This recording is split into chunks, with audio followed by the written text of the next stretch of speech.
Hey guys, welcome to the channel. As you see in the thumbnail, what if Issei hated Rias from the start part 1. Before I start, please do support for more awesome content and subscribe my channel and like this video. Go support and follow the Mr. Literature Connoisseur for writing that awesome fanfic, and also make sure to comment on this story, link in the description. Let's start this video. Reincarnation was a mysterious concept. Though I was somebody who experienced this mysterious phenomenon, I did not understand it at all. Was it because of God? Was it because of the primordial law that rules over the universe? I was not sure. It was truly mysterious. Furthermore, my reincarnation was something that still baffled me.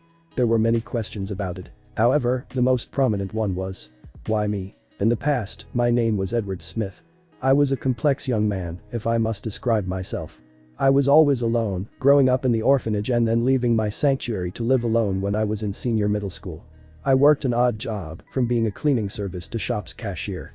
My previous life was dull, a life without ambition, without direction. Existing for the sake of existing until the day I would die and rot in the earth. My death was something I could not foresee, just like my reincarnation. I never thought I would be killed in a robbery when I came back from my odd job. That time, I just came back from my workplace as a parking man. My life was really sad. I am aware of it. So, when I found I got a second chance in life, I decided to use every second of my second life to its fullest. I did not want to feel regret, just like the feeling when I died before. Unfortunately, I had never thought I would be reincarnated as a light novel protagonist.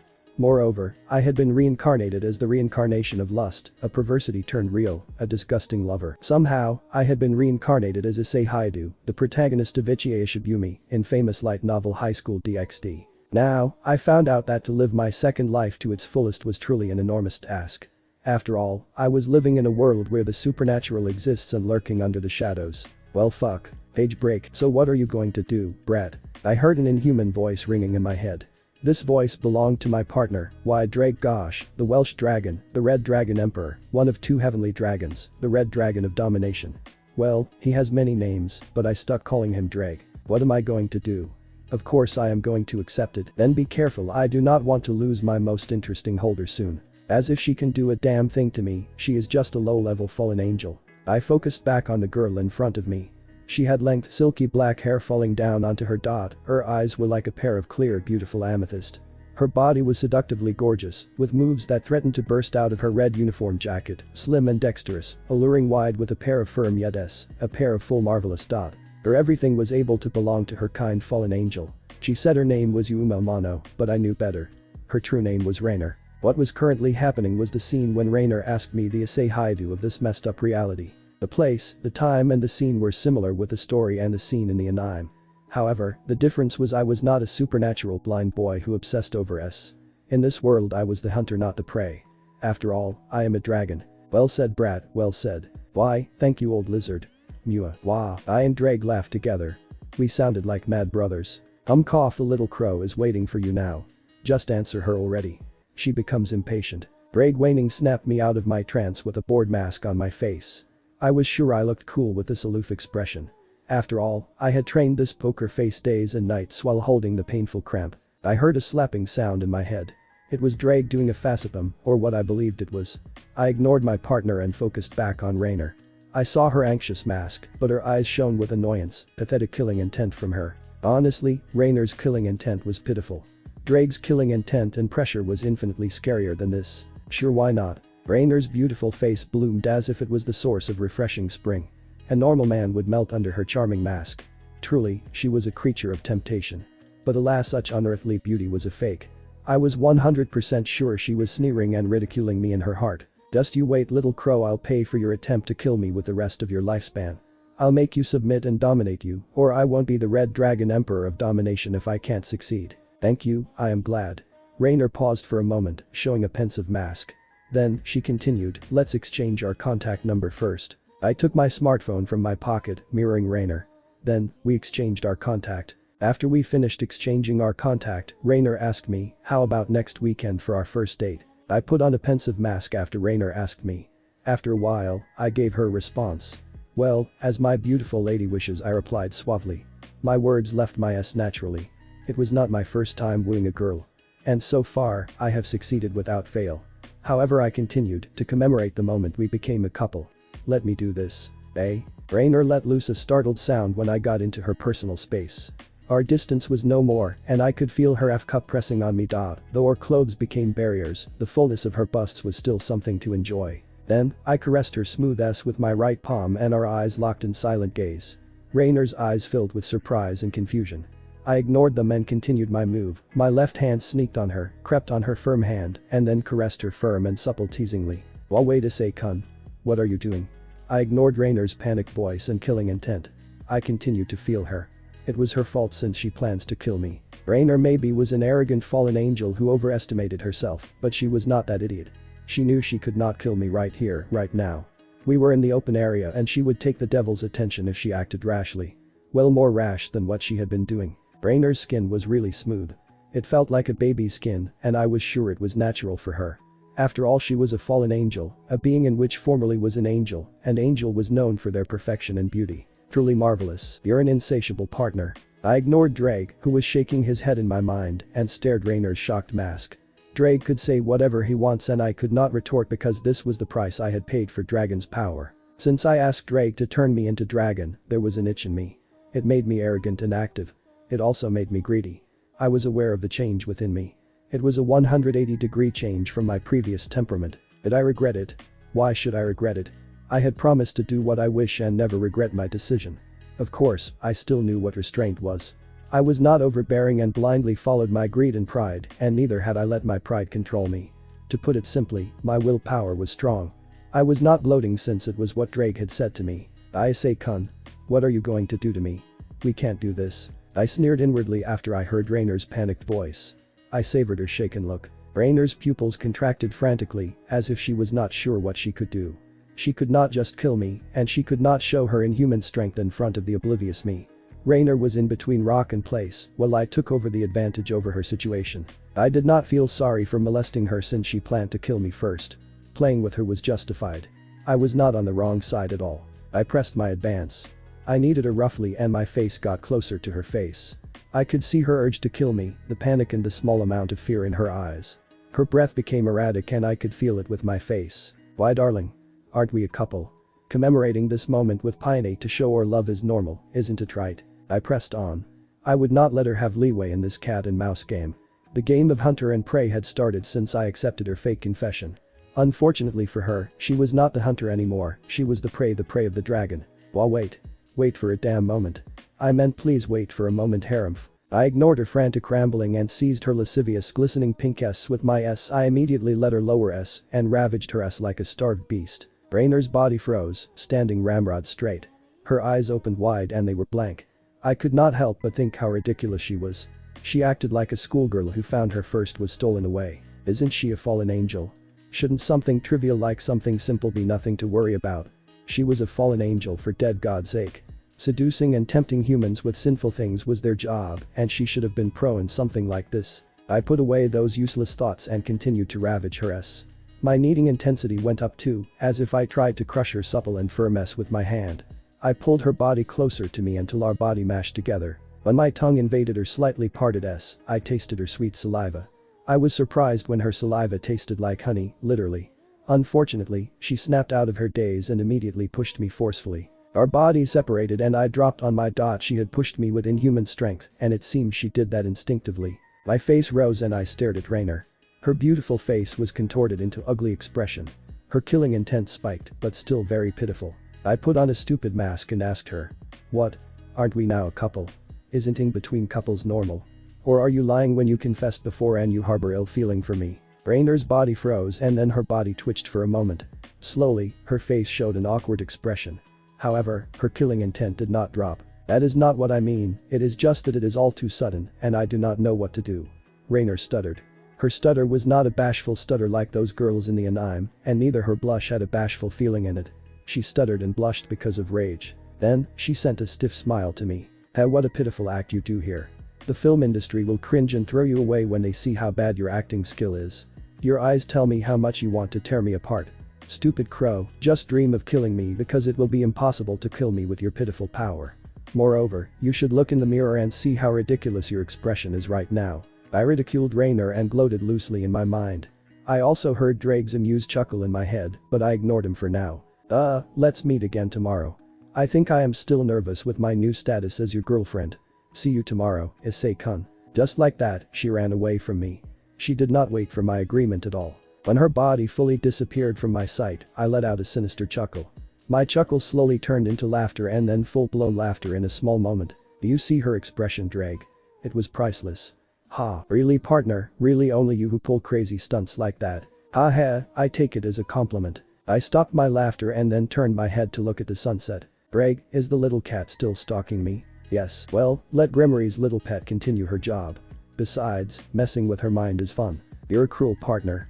Had you become ruthless and sadist? I almost missed the miserable little boy who begged me to turn his body into a dragon those years ago. Do you think my change is bad? No.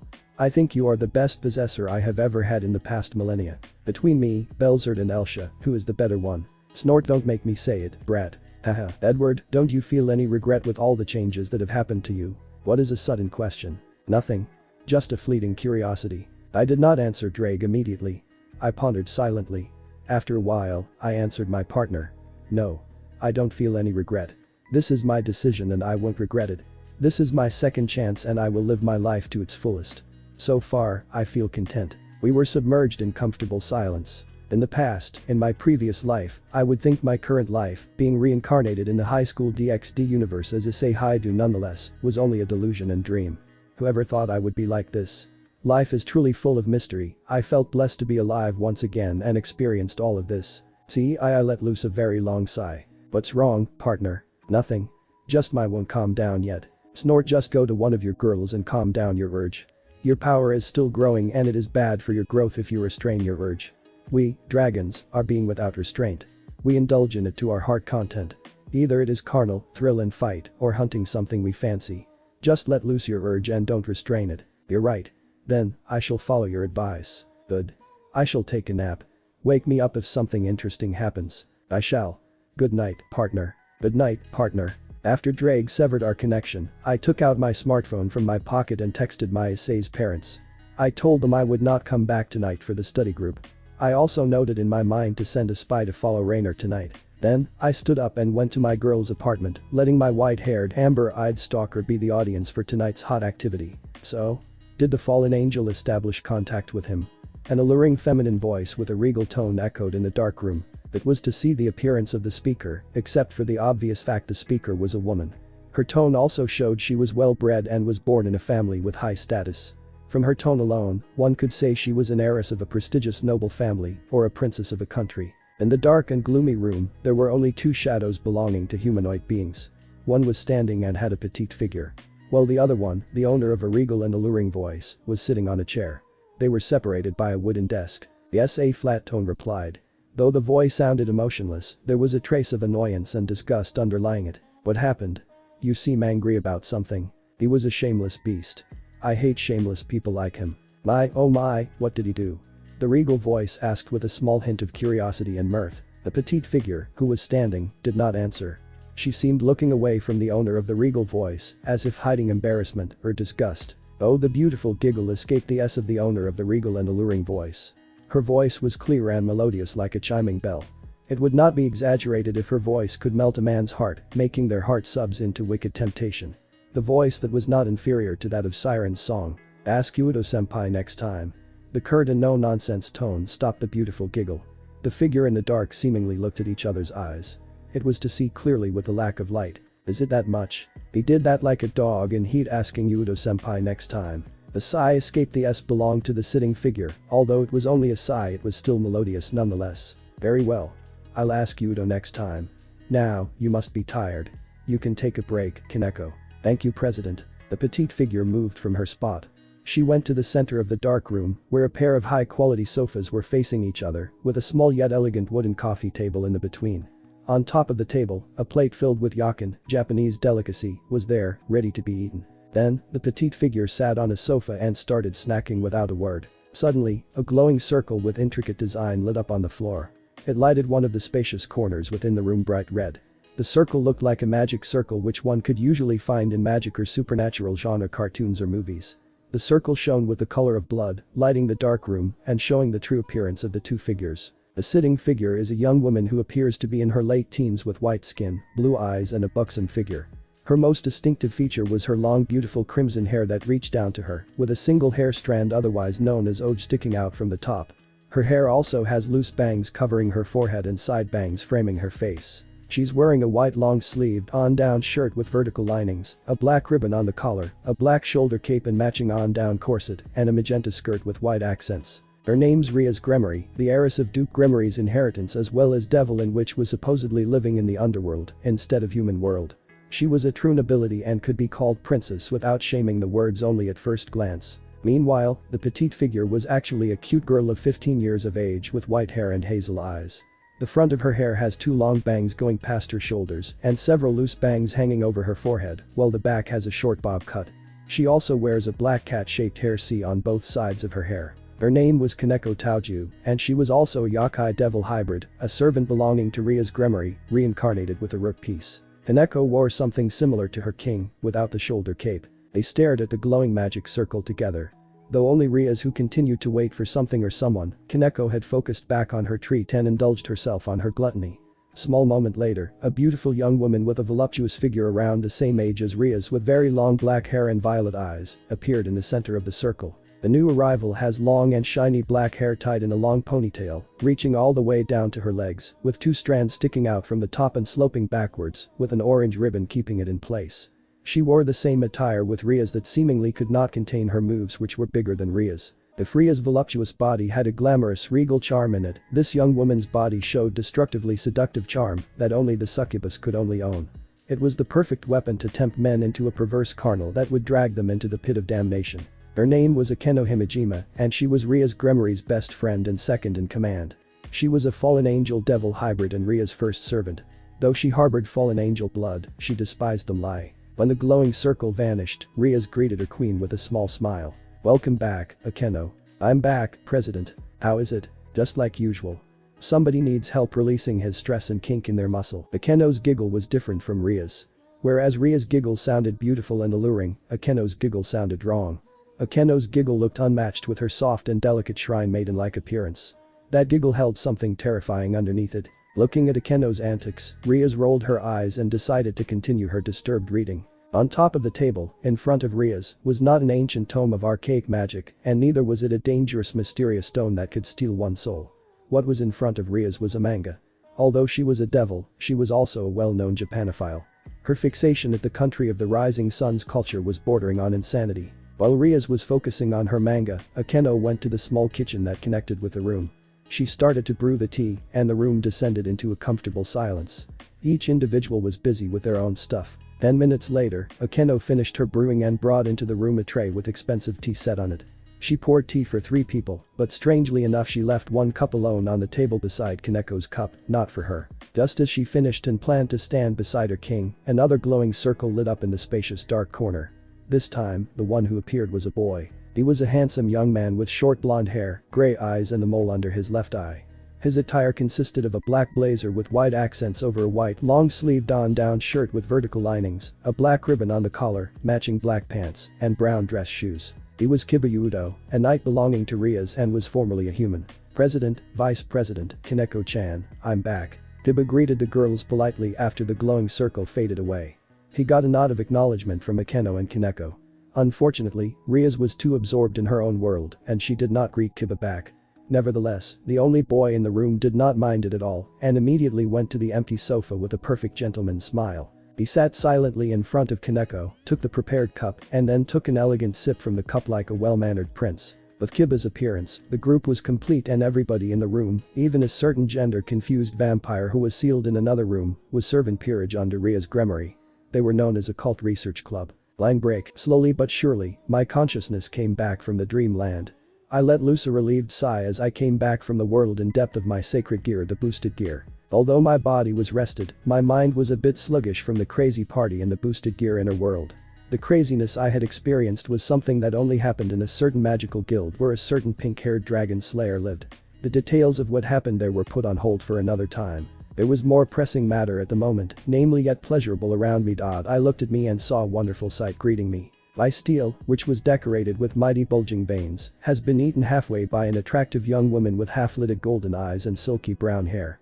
The The girl's face was heart-shaped and exuded a regal and noble aura, which belonged to no normal person.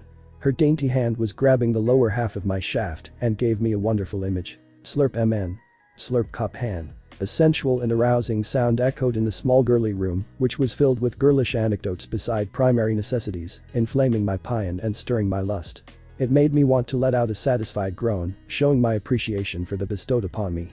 But I held it back since my pride would not allow me to submit easily by a mere blowjob, although it was a very skilled one. I took a breath to calm my excitement from the ruthless stimulation, but alas, it seems, my girl found out I had awoken. The built-up stimulation and the sudden ruthless attack was enough to make me feel small. Then, a small volume of my draconian mighty S left my S and sprouted into the and velvety oral cavity. Amazingly, the mysterious girl drank it up greedily in one gulp. Gulp. My, what a creative good morning greeting you have here, Ice. Shut up. It was too sudden. Too sudden. You take me out of surprise. Hearing my stutter, her eyes glinted with triumph, and then she sent a smirk to me. Ugh. That smile was enough to wound my pride, and I felt annoyed by it. The mysterious girl's smirk became feral, and she stared at me hungrily like a predator. She edged a corner of her glistening pink S in a very sensual way, and it nearly made me lose control over my mind. Dangerous. Her seduction was very dangerous.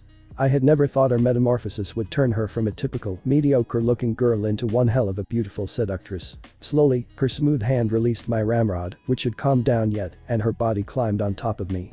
Her movements were like a cheat prying its prey, ready to lunge anytime. Such grace, such perfection, was something that a normal human should not have. Only a true predator could have such dangerously beautiful grace. Her seductive face was hovering on top of mine, and our eyes met. There was a vertical reptilian black slit in the middle of her golden irises. With her half-lidded eyes, which gazed hungrily like predators, it was to hold myself back. Consider it making me faint last night. Much slurp. After telling me that, she eyed me hungrily and soon enough our tongue was battling for dominance. Our sweaty skin mashed together, her adequate-sized yet firm S rubbed on my and our legs entangled like a pair of dancing snakes. The musky smell of lust was thick from her and the air in the room. Although she was known as, her ardent desire was too much even for me. In the canon storyline, Aika Kiryu was only portrayed as a secondary, unimportant character. Her figure was mediocre at best, and her appearance was lacking. Furthermore, with her and her half-red hairstyle, she was left as an undesirable character. She was a pitiful character in the canon storyline. However, in this reality, Aika Kiryu was more than a young woman, more than a simple student of Kuo Academy, more than a normal human. She was still, no, she had become worse, but it was fine. After all, dragons should not restrain themselves. In this reality, Aika Kiryu was a humanoid female dragon, and she had been a dragon only for a few months, more than half a year. And the one who was responsible for her dragonification, converting her into a dragon from a human, was me. Her lover and leader. Sitting on the edge of Aika's bed, I, who was clad in Kuo Academy's uniform for male students, was silently waiting for the brown-haired girl finishing her preparation, while playing her Nintendo 3DS. After we had a quick round of mourning, we decided to clean and prepare ourselves for school. I cleaned myself first and finished my preparation just a while ago. What left was Aika, who was still taking her quick shower. Usually, Aika needs 30 minutes to take a shower. However, this morning she took longer in the bathroom. Just like a normal vain woman, Aika really cared about her body treatment. She was a woman after all, and I liked my women taking care of themselves. Furthermore, since she had been transformed to a beautiful humanoid dragon and gained inhuman beauty and grace, saying Aika was obsessed with her body treatment was understandable. Aika Kiryu was one of many subjects of my dragonification project. I had started these projects years ago, but only gained a subject for the test when I enrolled at Kuo Academy as freshman. In my first year, I found how the new students distanced themselves from Aika. Her perversion was the reason for her loneliness. Male students were freaked out by Aika's shamelessness, while the female students looked down on her for the same reason. Moreover, with her normal look and body, added with her perversion, Aika was in the bottom list of the social leader and in the list of the girl I want to date. When I found out about it, I could not help but wonder how she could have been accepted in the early canon story. It was then I found out Aika's unyielding attitude that did not give a damn about what others thought of her. Most likely, the female student had become tired of her antics when the canon story started, and they had another target to look down upon, namely the Ed Trio, which was known as Ed Duo in this reality. I decided to get close to her when she was alone in our first year and befriended her. At first, I felt endless exasperation from Aika's shamelessness. Thankfully, I could ignore her allurement. Because we had usually been seen together, our climates thought we were an item, and neither had I denied or confirmed the rumor. Aika was also the same, ignoring the rumor around us. Then, I got a pleasant surprise just before the start of the summer holiday in my first year. Aika confessed to me. That time, I found out beneath her shamelessness and thick skin, Aika was still a girl at heart and was very sensitive to the rumors around her. She had buried her pain down and acted as if she was not affected by the ridicule around her. And in the middle of that torment, I was the blazing light in her eyes.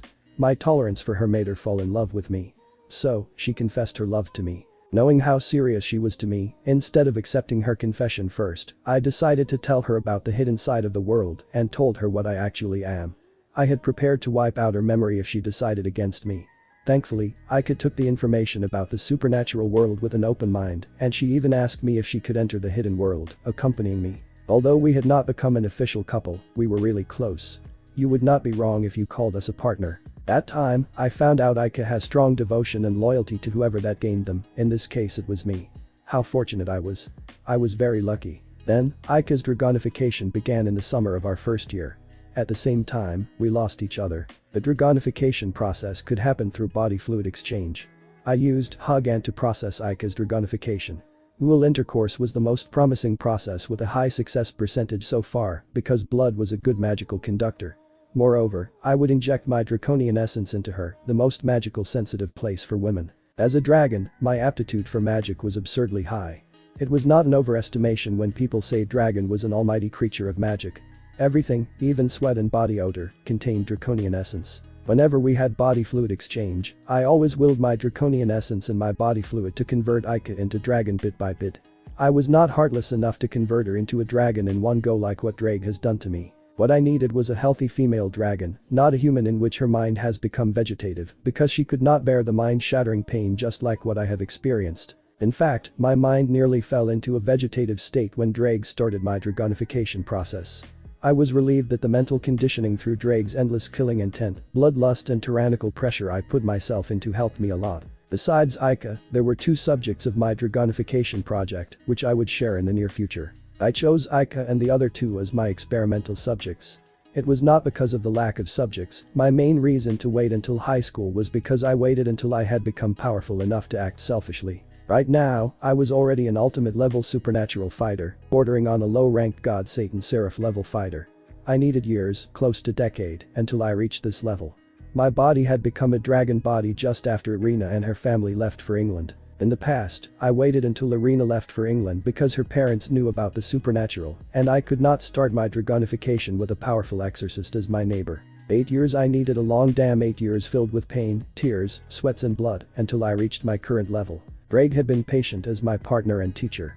However, the most painful moment I had experienced yet was the moment where Drake turned my body into a dragon.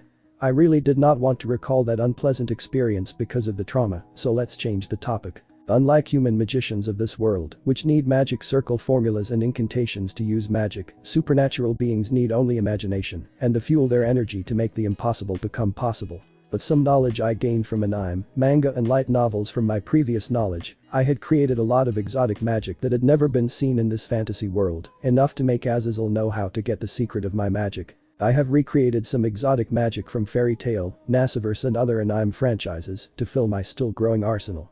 There were also other abilities that I converted into this world's magic system like the ninjutsu from Naruto franchise, Kai ability from Dragon and Riatsu based ability from Bleach. With such exotic ability under my sleeve, I had an endless way to fight my enemy.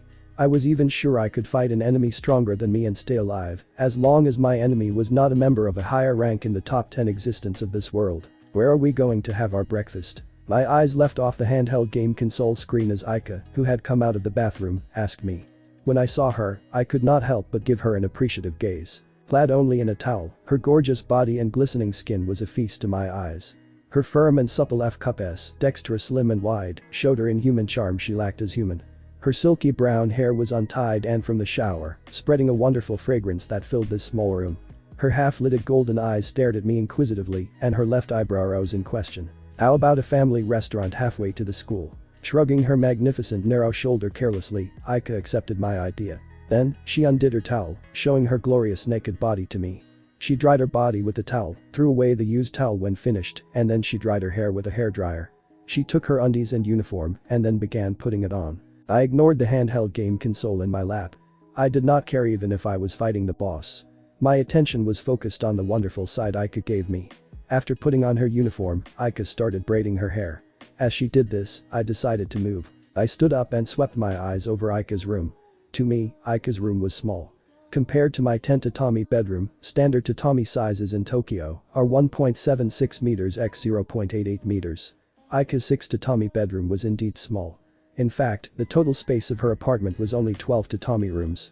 6 tatami for bedroom, 1 tatami for bathroom, 5 tatami for cramped living room that was also a small kitchen. The wall was covered with cream-colored wallpaper. There was only a small size bed for a single person, a study desk, a small shelf where Aika's books and body care goods lining neatly, and a small double door dresser with a mirror on the door. The room itself was still stinking with smell. Knowing that, I let loose a wry smile.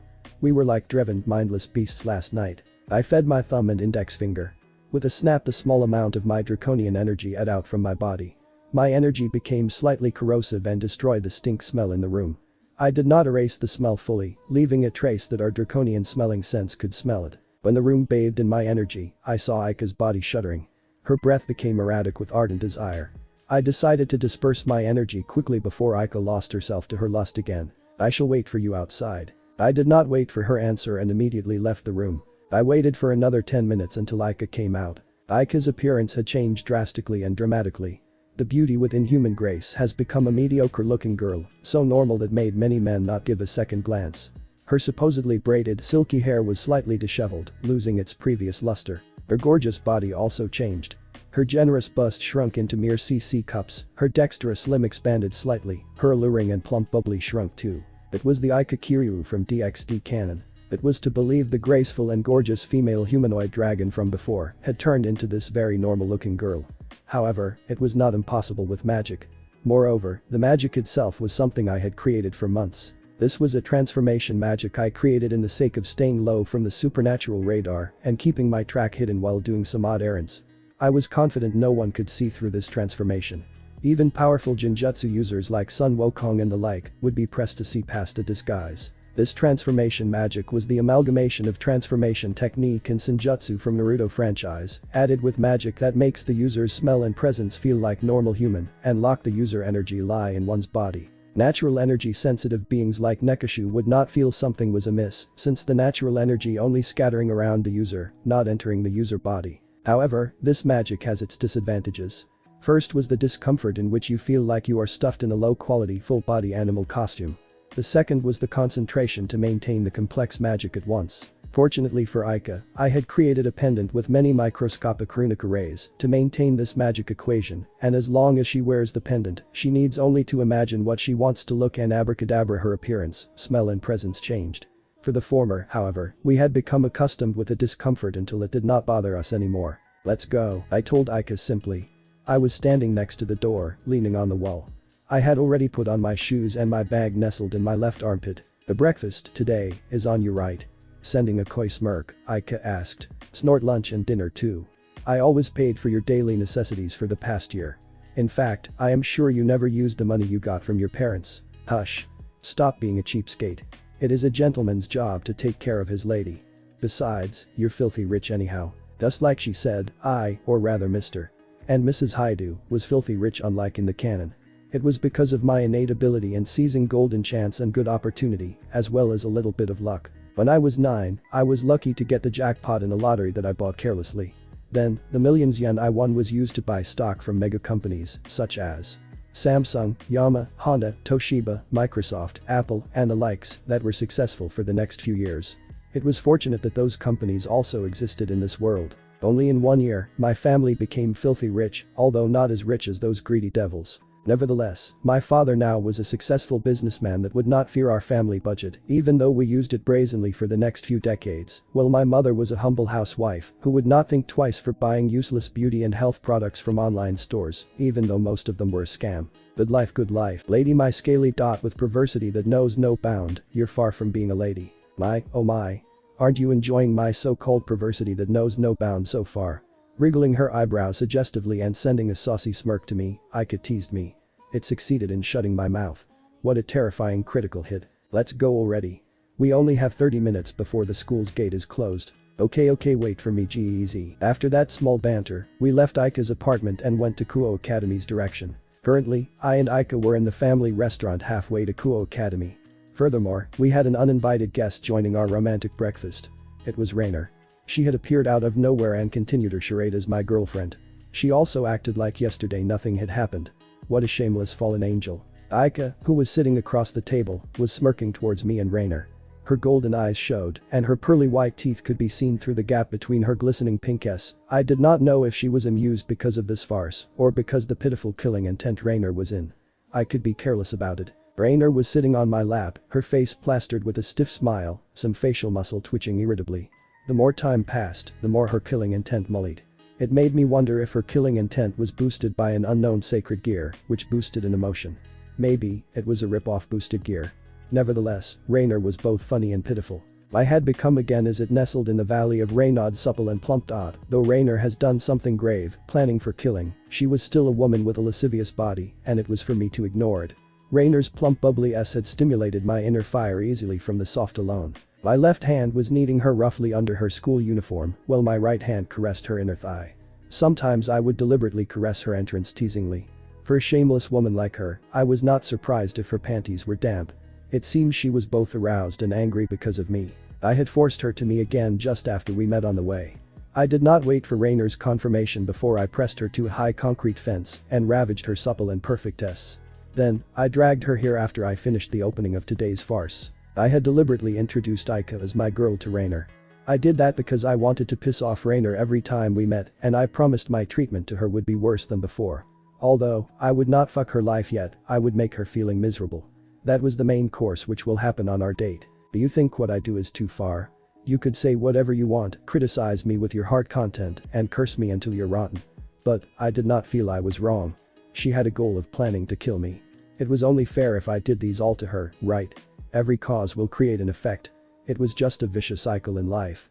This was what Rainer must pay for her sin to me. Issei, could you stop it, please? I am embarrassed with your over-affectionate treatment, Rainer stuttered out, but I did not stop what I had been doing. I spoke, replying to her. Do not be like that, my dear. We are a couple and let the others think what they want. They are nothing but a fleeting fart to me. I kept kneading her soft, supple and wonderful F-cup bust, sometimes pinching her stiff marvelous S. The soft yet supple fleshy mound in my palm was contagious. It was addicting and irresistible. No wonder the real Issei is obsessed over S. Moreover, I could only do something like this in this reality. I would fear repercussions if I did something like this in my previous life. I would be sacked by an officer because of ulharment. But Issei, darling, aren't you feeling embarrassed if somebody sees us? Rainer insisted weakly, her eyes glancing at Aika's direction. However, the most ed girl in Kuo Academy just smirked at our direction. There was no one beside us, the restaurant was empty. Only a single old man who was the owner of this place was standing behind the counter far away. The owner already knew of my and Aika's shamelessness whenever we did a quick round here. He kept silent as long as we did it here when there were no customers and did not dirty the place. Well, Aika usually cleaned me thoroughly and would not let a single wasted drop anyway. My treatment of Rainer became rougher. My hand had caressed her slit directly, spying under her risque black lace underwear. There was a sticker coming out of her. However, I did not stick my finger in. I just kept teasing her, forcing her horny without an outlet for her arousal. I wanted to see how long she could hold back herself. Hein. A sensual gasp escaped Rainer's S. Her face had turned rosy red from blood rush. She was pissed and excited at the same time. I was sure it was unbearable for her. Han. Gasp. Darling, stop. Bastard, I said, stop, damn it. Rainer's facade sped for that instant moment. It was shame she schooled her expression immediately. Her hands had gripped my right wrist, she exerted inhuman strength. She had forgotten my left hand that was still crushing her. Ow. I cried in pain, and Rainer succeeded in prying off my hand from her. Of course, I did not feel any real pain from her pathetic strength. However, I did need to keep an act, or she would find something was amiss. Did I twist your wrist, darling? I am sorry. Sometimes, I forget my own strength. Rainer feigned concern, but I could clearly see through her mask. She was taking from my pain, and her amethyst-colored eyes shone with disdain to me. One could play, don't regret your choice, bitch. Thinking vindictively, I loosened my left hand over her supple and then pinched her very. Beep. I blinked, Aika blinked, and Rainer blinked too. At that moment, everything became silent. And then, BFFT. I and Aika held back our laughter, while Rainer's face was smeared by crimson hue, showing her shame and fury. The lone fallen angle between two dragons gritted her teeth, so until I could hear it as if it was chattering in my ear. Rainer's killing intent spiked sharply. It was enough to make me amazed by the intensity of her killing intent. She was really ashamed, her fury was palpable. Her shoulders trembled strongly until my hand could feel her vibrating. Suddenly, she stood up while stomping my foot. Her upper face was overshadowed by her bangs. Her killing intent concentrated into black aura around her body, giving her an ominous presence. It was enough to kill a normal human by heart failure, but I and Aika were not affected. Darling, suddenly I remember I have made a promise with my friend. Let's end our meeting for today. I'll see you tomorrow. Before I could answer her, Rainer had gone from our table, and then she went away from the restaurant. My magical sense, which was like bat sonar, told me she had flown up under camouflage spell just after she passed the restaurant's entrance. Fua. I and Aika let loose amused laughter. It was surprising. A villainous wannabe like Rainer yelping like a startled schoolgirl, it was priceless. It was really humiliating for her, somebody who acted high and mighty as well as prideful. We needed a few minutes until our laughter ceased. When we stopped, Aika asked me while shaking her head in disbelief. Wasn't it too much, Ice? Staring at Aika, my eyebrow rose in confusion. Knowing I demanded explanation, Aika elaborated. Well, do you think you're a bit overboard in bullying her? I let loose a mocking snort. I don't think so. She planned to play with me around before killing me. Why should I feel bad for it? It was her fault anyhow. One should prepare the worst case scenario when facing a dragon. And the luckiest outcome is dying painlessly. I said that with an arrogant tone as I shrugged my shoulders carelessly. Letting out a sigh, Aika did not press further.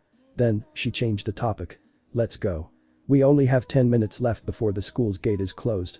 I do not want to hear Miss Citri's lecture in the morning. Hearing a devil giving me a lecture about following school's rules annoys me. I sent an amused smirk at her. I did not give a damn about those bats, unlike Aika.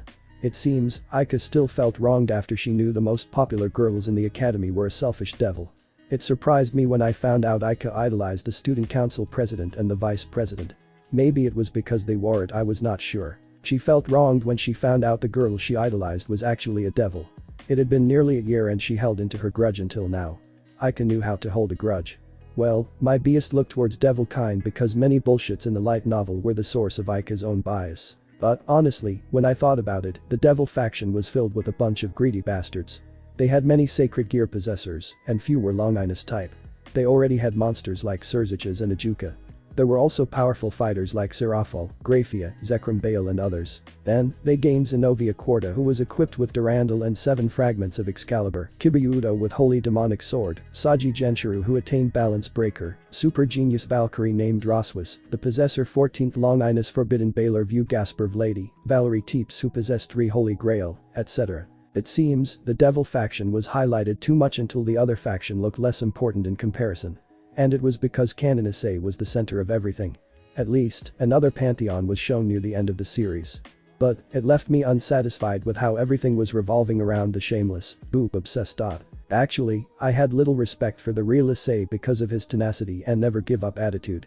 If only he was less I would respect him more. Man, this reality, I was the Issei, and I would choose a different path than letting everything flow just like in the canon.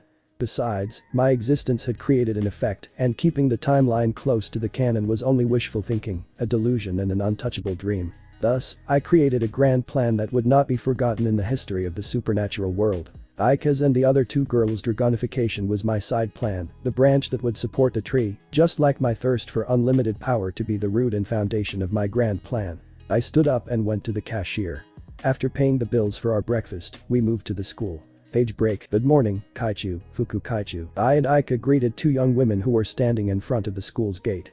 Both of them were eating Kuo Academy's uniform for females. The one who was called as president of student council was a young bespectacled woman in her late teens with a slim figure, black hair styled in a short bob cut and violet eyes. Although she was less curvaceous than Aika's disguise, she still has otherworldly charm.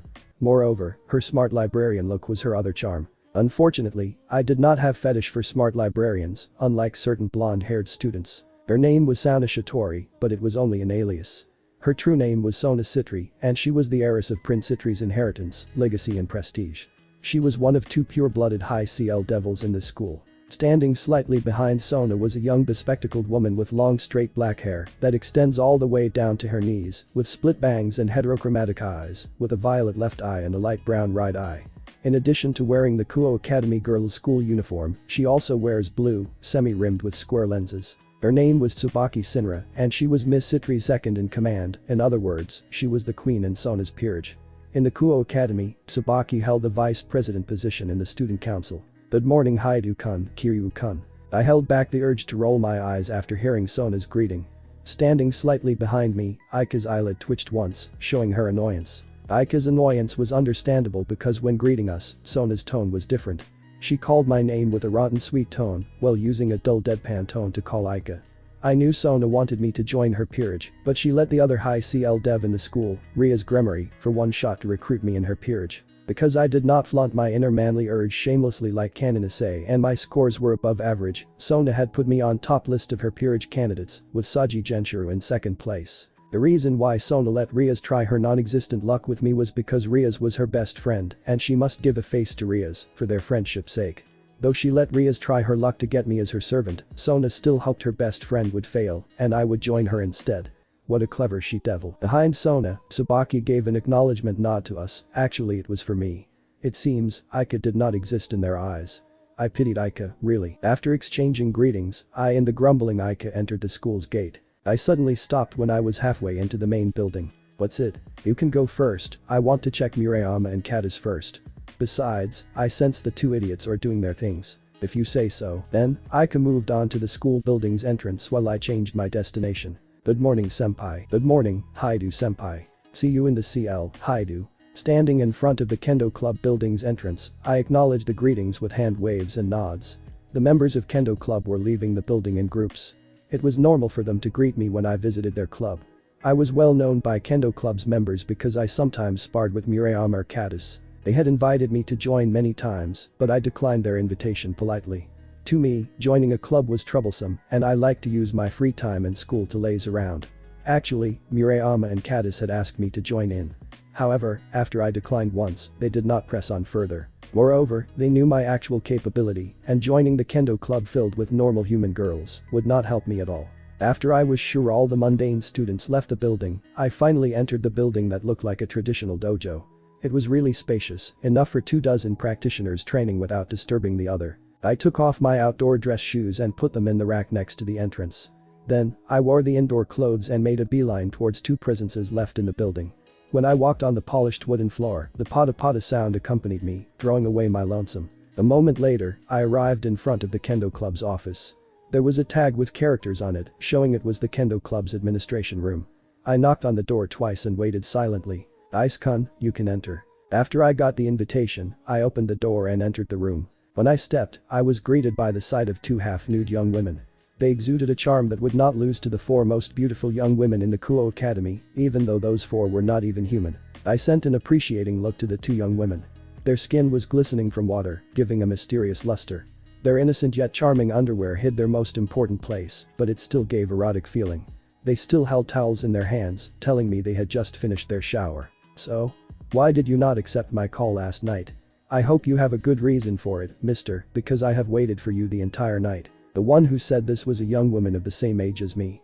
She has a seductively gorgeous body, but unlike Rainer's seductive body that existed solely to be a machine. Those tempting neck, a pair of narrow shoulders that hid superhuman strength, a slim yet toned arm, a pair of supply and move F cup breasts, the flat and beautiful belly with dexterous limb, an alluring wide that was good for childbirth with a pair of bubbly fur mess, a pair of and compact which looked perfect. Her seductive charm had underlying regal and majestic presence, something that Rainer would not have until she gained at least 5 pairs of wings. Actually, she was born a commoner, but when her body started to change from a human to a dragon, the imperfections in her being had been upgraded to uphold the majestic and supreme existence of dragon.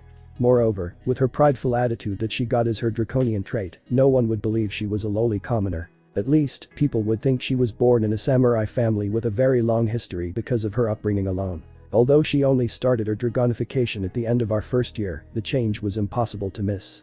Thankfully, as prideful as she was, she still listened to me and followed my advice, disguising her true appearance with a normal look and staying as a low-key character. Currently, her long dark brown hair, darker than Aika's hair color, she was in the middle of drying it with a towel. Although she looked busy, her brown eyes stared at me sharply. I could not help but smile wryly. She had become scarier than when she was still a human. She was always a strict president of the Kuo Academy's Kendo Club and a fierce woman, always leading the girls to beat whoever peeked onto them whenever the chance appeared. But, her fierce nature skyrocketed after she started changing into a dragon. Thankfully, she was a kind-hearted young woman who showed her soft side to those who were close with her. Sorry Murayama. Last night I was busy. HMPH. Do you not have shame? You have promised to visit and sleep over in my apartment and yet you have made this lady wait for the entire night. The nerve you have, Ice. Ugh. I have apologized, right? Last night something did happen, okay? Do not overreact like that, Murayama. I rolled my eyes as I said this. Actually, I have forgotten about it because of the Rainer fiasco. However, I could not speak it out loud in front of a proud female dragon like her, lest I was torn apart by her vindictiveness. What happened last night? Asking this question with a concerned tone and look, the other young woman, who was silent so far, joined in. At that instant, my attention shifted from Murayama to her. She was a young woman of the same age as me and Murayama. However, she looked younger because of her short height. She had short light brown hair that could be mistaken for pink, a pair of soft brown eyes that were in contrast with Murayama, a cutely shaped little nose and perfect S. With only DD cups, a willowy slim, and slightly slimmer than Murayama, her body was not as gorgeous as Murayama's, but she still has her own charm. Moreover, she was firm and plump and a pair of wonderful ones that was higher than Murayama's in quality. Well, I bunked in Aika's house because a fallen angel was targeting me suddenly. What? Are you fine, Ice-kun? Do not be a worrywart, Ctis. Honestly, I am fine. If not I won't be in here, right? Besides, it was only a low-level fallen angel and only one person. Although you have become a dragon for 3 months, you can take the crow easily. The girl, who was named Ctis, still had a concerned look. She stopped drying her body and moved closer to me. When she entered my personal space, I was immediately hit by a wonderful fragrance. Ctis's enrapturing fragrance. With a draconian sense, I could differentiate whether the smell belonged to everybody. At first, I found out it was confusing, giving me a headache from the information overload. But now it really helped me a lot. Ctis started checking my body through my uniform. She touched and rubbed my body. At that instant, I felt Ctis was not checking for any wound on my body, but she was checking my body directly instead. I rolled my eyes in my mind. Unlike Aika who was bold and shameless, or Murayama who was up, Ctis was a bit on the mischievous side. Okay, I think it is enough for you to check on Ice, Ctis. Murayama's voice cut the air silently. When I turned my sight to her, I found her face showing a dismask. Ctis pulled her body from me and faced her best friend. Then, she stuck out her tongue playfully. That is nothing wrong in checking my man, right? Besides, today is when Ice-kun belonged to me. Hearing Ctis's question while feigning an innocent look, Murayama took a breath. Then, the president of the Kuo Academy's Kendo Club retorted strongly. It is not that. Besides, I find it unfair. He did not visit me last night and I was busy with club's matter whole day. Get up and wait for your next time. As the president and vice president duo of Kendo Club started bickering, I rubbed my temple in exasperation and sadness. When something like this happened, I found out being a master of harem was not all rainbow and sunshine. It was filled with ships and splitting headaches. Moreover, I felt my dignity as a man was being trampled every so often. I mean, look at them. It looked like they were the one who owned me and I was merely a good that could be peddled like a trophy. Sometimes, I felt I was merely a tool for them to release their ill frustration. I felt like I was no more than a glorified boy toy, damn it. Though it seemed sad, I knew they really cared for me. I was baffled when this four-way relationship between me, Aika, Murayama and Ctis was flowing smoothly so far. Aika was just Aika, she would be happy to have a foreplay orgy. Meanwhile, Murayama and Ctis were best friends, no, they were more like sisters who loved each other dearly. The relationship between Aika, Murayama and Ctis was not bad either. They were already close acquaintances. With a bit of a push in the past few months, the three of them had become the inseparable triplet sisters. So I stopped bickering you two. It is nearly the first homeroom. I need to supply Murayama with some draconian energy. Saying this, I successfully stopped the banter between them. Although their banter was without ill intent and merely a playful exchange, I did not want to waste my time uselessly. They say time is money, but in my vocabulary time is power. Instead of wasting my time, I could use my spare time to raise my power or get some information that would help me. Information, after all, is also a power. Wait. We are going to do it here. Murayama sent a disbelieving look in my direction. Ctis also stared at me like I was a retard. They did not act skittish or shy like inexperienced people when we mentioned our life. There was no reason for acting shy and skittish after the countless rounds we had done. Those annoying scenes in an anime manga where a girl or a boy blushing just by the word was pitiful in my eyes. The writer of that story was certainly one who could only fantasize without getting the real deal. However, there were different if experienced girls like my female dragons blushing before we did the deed. After all, their blush was because of the blood rush from excitement. Moreover, all of them were quite bold and adventurous on the bed. I blamed Aika for that one. As much as I want to push you two down here and make you sing my name shamelessly, this place is no good. This place is under the devil's jurisdiction, and both Grimory and Citri had been eyeing me like a piece of meat. It is good that your dragonification process is nearing its end. Give or take, after 4 or 5 injections, it is going to finish. Just like I had said, Murayama and Ctis dragonification are nearing completion. While I was injecting my dragon essence and converting their body, I expanded their limits to utilize draconian energy until it was on par with high CL pure-blooded devil. All supernatural beings had bodies that could generate magic, however, dragons have more terrifying potential than the others. Its only disadvantage was against the dragon slayer element and the stronger dragon. Dragon was known as terrifying creature with reason. Moreover, dragons could create a moving quantity of magical energy by breathing alone. Even though Murayama and Ctis were already as strong as the lower high CL devil's power, their body was still unstable. It could endanger them if they forced their half-finished draconian body to fight. It was my sole reason why I kept telling them to stay low profile. If it was Aika, I would not worry that much. That could win against higher tier high CL devil and would stay alive if she fights against lower tier ultimate CL devil. After all, she had become a dragon for more than half a year and she kept growing up since then. Honestly, the unlimited potential humans have and the raw power possessed by dragons, if one mixed both perfectly, the outcome was terrifying. The pay for the missing session last night. I'll give you my blood and drink it. Besides, blood is also a good conductor for magical energy. However, Murayama shook her head after hearing my words. She showed stubbornness against my offer. No. I don't want blood. I am a dragon, not a vampire. Just forget it. I won't drink something like that. Just imagining it is enough to make me want to puke. Stop being stubborn, Murayama. It will hinder your growth if you keep acting like that. You know I won't think twice about drinking blood if it can help my power grow, right? I am not you who will do anything for power. I have a standard. I won't drink blood, end of argument. Murayama shook her head strongly. She folded her arms under her S, unknowingly making it seem bigger. However, this was not the time for that. What we were discussing was a serious matter. Although I said this was a serious matter, I could not force her to drink my blood just like that. If you think I used these girls for my test subject in my dump, you're both right and wrong. At first, I really planned for them to be my obedient slave and powerful pawn. However, I was not callous enough to continue treating them like my tool after we became close in the past 3 months. Maybe, I was not heartless enough to do that, and it was one of my flaws. However, though they had succeeded in imprinting their presence in my heart, in the end they were still my possession, my treasured possession. I would destroy whoever dared laying their filthy hand on them or harm them. Only me alone could do anything to them. Sigh, this is going to nowhere, let loose an exasperated sigh. Then, she stopped my argument with Murayama. You two, stop your bickering. Tonight, you can go to my apartment, Mura-chan. I will share ice-kun with you. But, haven't we decided we won't disturb each other when she has ice-kun for the whole night? I can't accept it. We have made an agreement on this. I won't go back on my own words. However, this is no small matter. It can affect your growth if ice-kun doesn't give you his magical energy. Moreover, we are already in the late stage and in the most crucial moment of our transformation. Just put aside your pride for once and go to my apartment tonight. When the girls had their discussion, I felt like I was an outsider. Moreover, the subject of their discussion was standing in the earshot. I could not help but feel wronged by these two attitudes. However, as the mature one between us, I swallowed my exasperation and let them do what they wanted. In the end, I did not lose anything. I got more than enough. It has already been 2 months since I had more than one partner. When their discussion finished, it was decided I would entertain both of them tonight. I silently felt delight for this development. After that, I left the kendo club's building alone as Murayama and Ctis were still changing into their uniform. I could not wait for tonight and I felt giddy from thinking of that. Not because I need my high school degree, I would consider stopping attending Kuo Academy right now. Unfortunately, at this time, an educational degree was very important in life.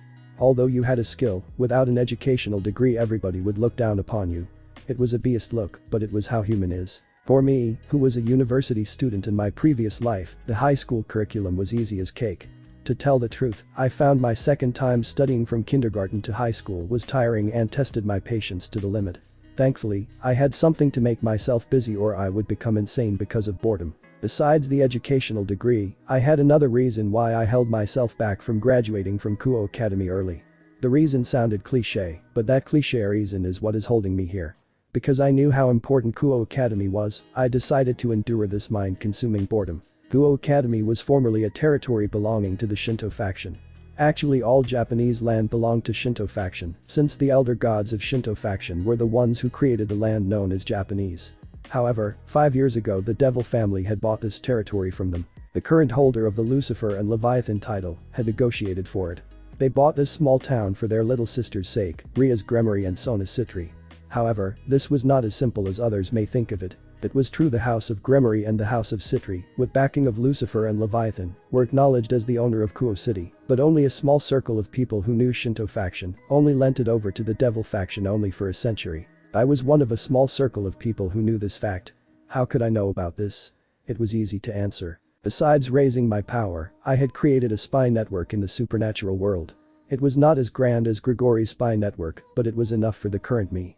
At least, I would not stay behind the others information-wise. A powerful warrior not only has strength alone to be peerless, he needs to know about what he's dealing with. With some side jobs like maintaining my spy network, my dull life has been bearable so far. As the teacher explained the curriculum to the students, I was reading the report from my spies. At the moment, my focus is on the underworld and Cow's brigade. I had implanted the spies in the underworld for years, but I only got a hole in Cow's brigade just a month ago. Moreover, my spy in Cow's brigade was in the most promising place. All the information about the Cow's brigade I gained never displeased me. It was a shame I could not meet Office yet. I hoped I could meet her soon and we could discuss something, which I hoped would interest her. So, the marriage between Gremory and Phoenix is actually like that. Musing silently, I was amused by the truth revolving around the opening event of High School DxD canon. One won't believe it is actually like this, I'll just wait what will happen soon. After finishing reading the report from my spy in the underworld, I read the page of my book. It was the disguise I put on. I had enchanted some of my school books so I could read interesting reports while staying inconspicuous. However, the next report shocked me. This is bad. Rizavim has gotten his hand on every teleportation equation of every supernatural faction in this world. What's left for him is to send it to the other side. I can't let it happen. I was in a dilemma. I wanted to attack Rizavim's base and kill him now. However, my power was not enough yet. My spy was powerful, but I could not ask him to kill Rizavim for me. Becoming my spy was already a huge favor I owed to my spy. In my eyes, Rizavim's main threat was not because he would unseal the Emperor Beast of Apocalypse, Terhixa. Rizavim's main threat was on the other thing. And I would not let him succeed with his malevolent plan. Thankfully, that bastard needs a few more months until he can contact the other side. I must raise my power faster until I can kill him without dying. I immersed myself with a training plan I would put myself into. Whoever found out the menu I had prepared for myself, they would say I was insane and completely mad. However, I was aware there would be no gain if I shied away from death risk. Besides, I was accustomed to dangerous stuff that could kill me in the past 8 years. It was unbelievable that I was formerly only a poor orphan from a world without the existence of the supernatural. Unbeknownst to me, the time passed silently and the last CL for today ended. The school was finished and everybody could come back home. Page break. Aika, Murayama and Ctis went back to Ctis's apartment together. Along the way, we ignored a stalker that followed us from afar. Why are you following us too? You already did it right.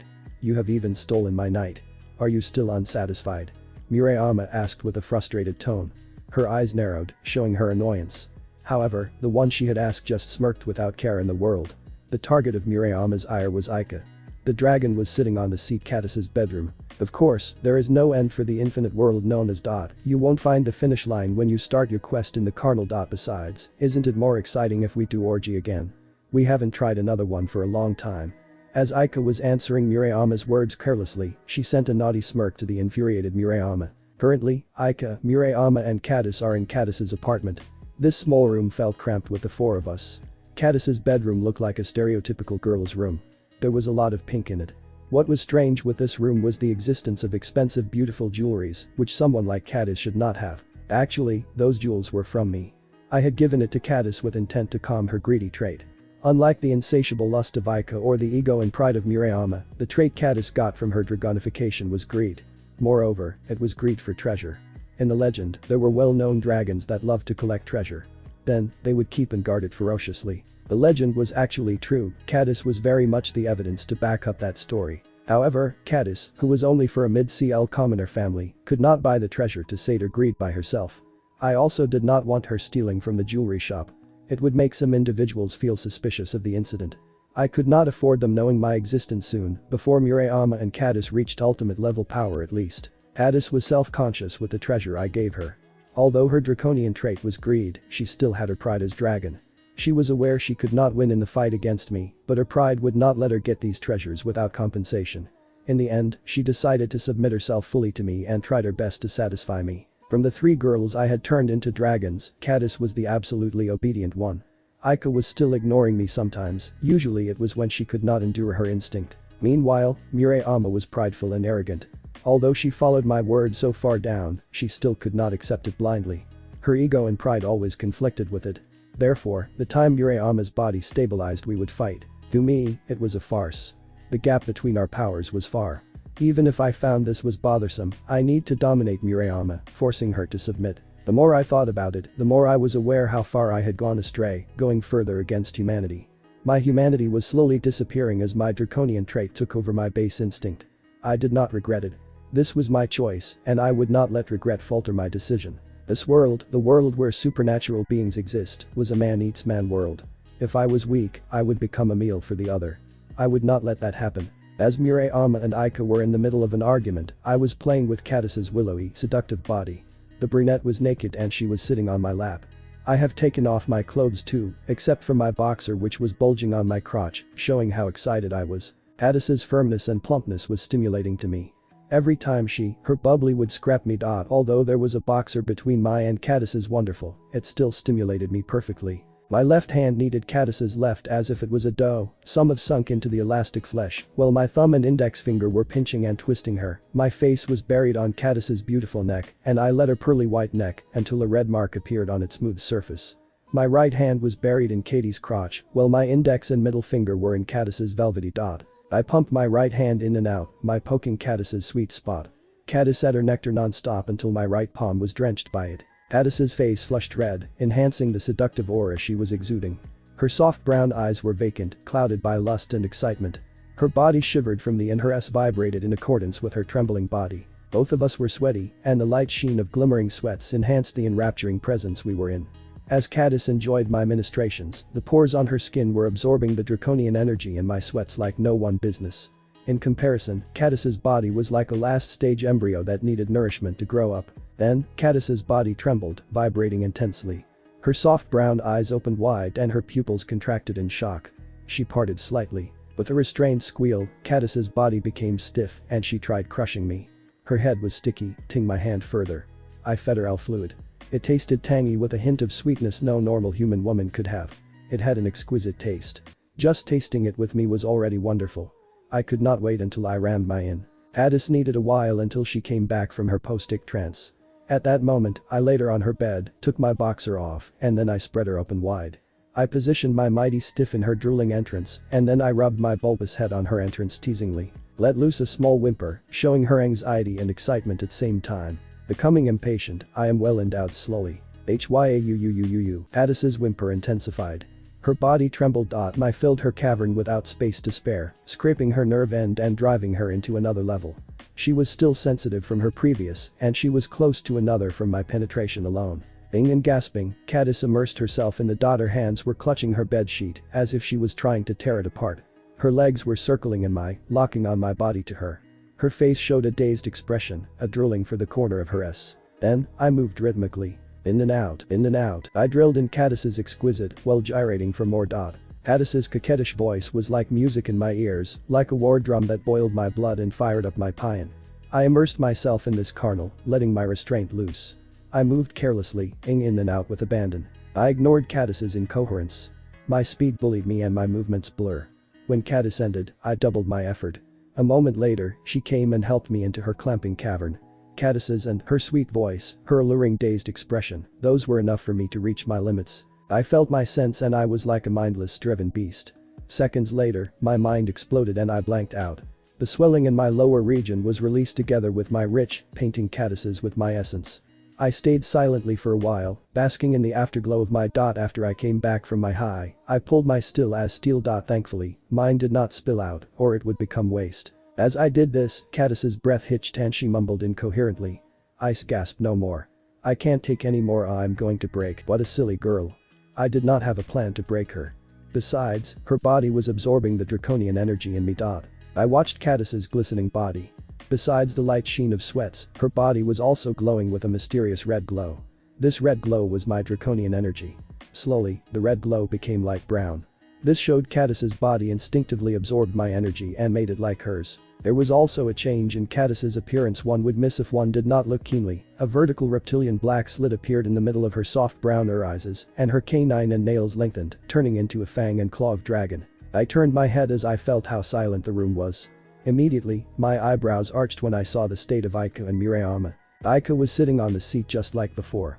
However, her uniform had been taken off and she was only in her underwear. She was vigorously masturbating. Her expression seemed afar, her half-lidded eyes were vacant, her body covered by thin sweats, a streak of drool led from her corner. There was nothing strange about the sight. Aika was Aika.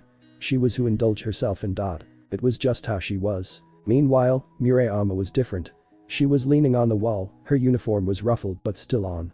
Her face was flushed red and her forehead drenched with sweats. She clamped her lie as her body. Her eyes showed a complex look.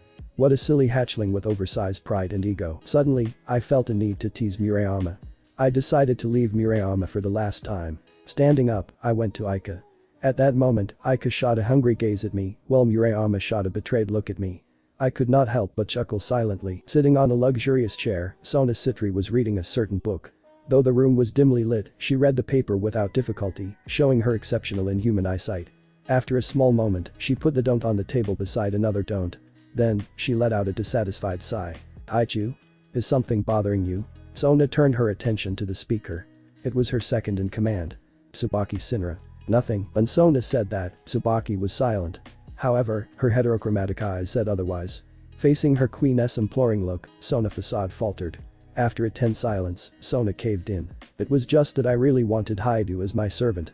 He has more potential than Saji Genshiro. Tsubaki gave a silent nod, acknowledging her king's words. What do you think, Tsubaki? After another silence, Tsubaki said. To be honest, I agree with your words. Mind to elaborate? Saying this, Sona's eyebrow rose. She stared at her queen expectantly. Haidu has never been against the school rules. He has good grades too, and his attendance is always 100%. Moreover, he is clearly using dragon presence stronger than Genshiro. From our observation, he has never had a contact with supernatural, and it can be said he doesn't know he is in draconic aura obviously. He has more promise than Genshiro by a far margin, I think. Sona gave an acknowledging nod. Just like Tsubaki had stated. Issei Haidu clearly had more potential than Saji Genshiro. In fact, Sona wanted Issei to join her peerage in this new school year. Unfortunately, I have said to Rias she can make a move to recruit him. I know I should not feel regret over it.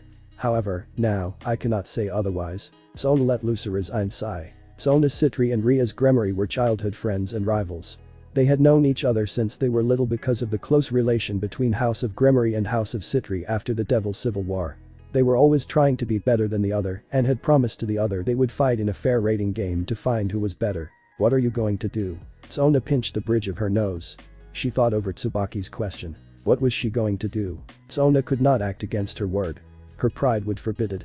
As a peerage of nobility, they should keep their face and prestige. She was not Rias Gremory who was spoiled rotten by her parents and big brother. Although she was also spoiled by her parents and big sister, she knew of her responsibility as the heiress of Prince Citri's name and legacy. Recalling her responsibility, Sona hid her grimace. She remembered her previous engagement. Thankfully, she had escaped it. Unlike Rias Gremory's fiancé, her fiancé was an old relic of a long-forgotten era. He was more of a douche than Riser Phoenix. To tell the truth, Riser was better in Sona's eyes, at least if Rias married with Riser, she would be the main wife unlike her, who would be a mere consort and only her first child who would bear the name of Citri. Riser was arrogant and womanizer, the latter was an open secret. However, as a peerage of nobility who are bound by marriage contract, Sona was aware that Riser was actually still a. It was the pride of House of Phoenix that kept Riser casual before his marriage with Rias. Actually, the other household would do something similar to keep their face and prestige. Although Riser seemed like a loose character, he had never had one before. So far, Riser only had skinship, padding ending with her peerage's members. Sona let out another sigh, this one was a tired sigh. To be born as a noble was not as good as it seemed to be. One's freedom was forever bound, shackled. There were many responsibilities to be fulfilled. One must be ready to be a bird in a cage when born in a noble family. Sona was aware of it and she had decided to be a serious person because she was responsible as heiress of House of Citri. Although her life was full of responsibilities, she would still try to make her dream come true. It was tiring, but Sona knew her limit. She had never overestimated herself like her rival. Nevertheless, she looked forward. She could only hope Rias would not succeed in recruiting Issei Haidu, and she would sweep in and recruit him with everything in her disposal. Thanks for watching this video.